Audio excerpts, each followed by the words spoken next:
जे हाल छोटे अब हो गए बड़ मन करे होली में दिए नगर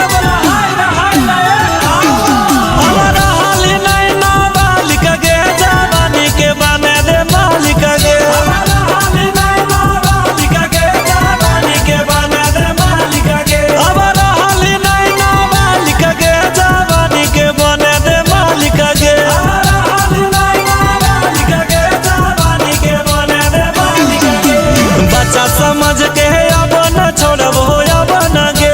बच्चा समझ के अब न छोड़ब हो अब न गे अगे बच्चा समझ के अब न छोड़ब हो अब न गे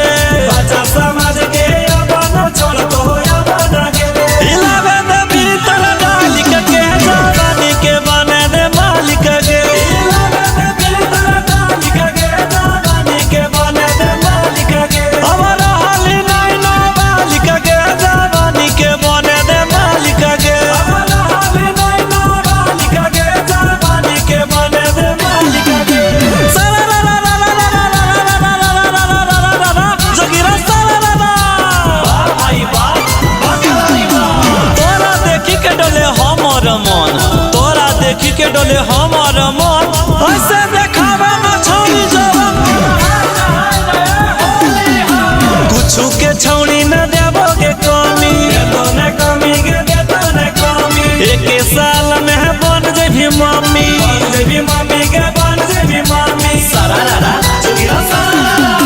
कुछु के छौड़ी न देबोगे कमी एक साल में बन जेबी मम्मी खियाई दे अपन छालिक गे जवानी के बनाई दे मालिक गे जवानी के छालिक गे जवानी के बनाई दे मालिक गे हमारा हाली नहीं ना मालिक गे जवानी के बनाई दे मालिक गे हमारा हाली नहीं ना मालिक गे जवानी के बनाई दे मालिक गे जोगिरा भाई बा फागुन के मौसम हो वो है गरम फागुन के मौसम हो वो है गरम सब जगह छौरी में कर शरम तोरे से सूरज के लाग गेलो दिला डाले दे छौरी गे रंग लालो पीला गे रंग लालो पीला तोरे से किशोर के लाग गेलो दिला डाले दे छौरी गे रंग लालो पीला